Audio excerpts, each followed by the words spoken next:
किसी नदी के किनारे एक बहुत बड़ा पेड़ था। उस पर एक बंदर रहता था।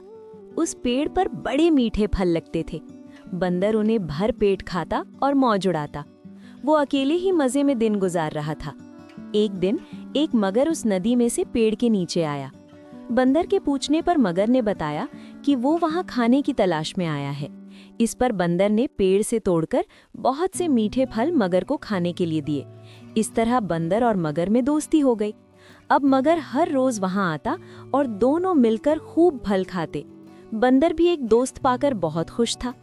एक दिन बात बात में मगर ने बंदर को बताया कि उसकी एक पत्नी है जो नदी के उस पार उनके घर में रहती है। तब बंदर ने उस दिन बहुत से मीठे फल मगर को उसकी पत्नी के लिए साथ ले जाने के लिए दिए।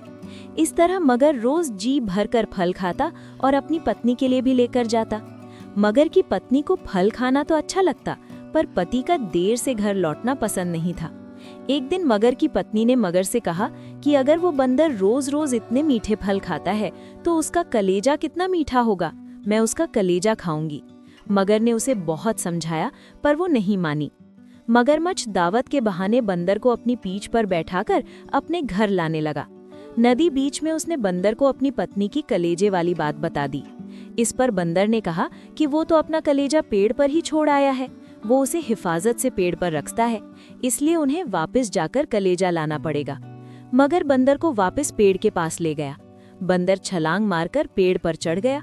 उसने हंसकर कहा कि जाओ मूर्ख राजा, घर जाओ और अपनी पत्नी से कहना कि तुम दुनिया के सबसे बड़े मूर्ख हो। भला कोई भी अपना कलेजा निकालकर अलग रख सकता है।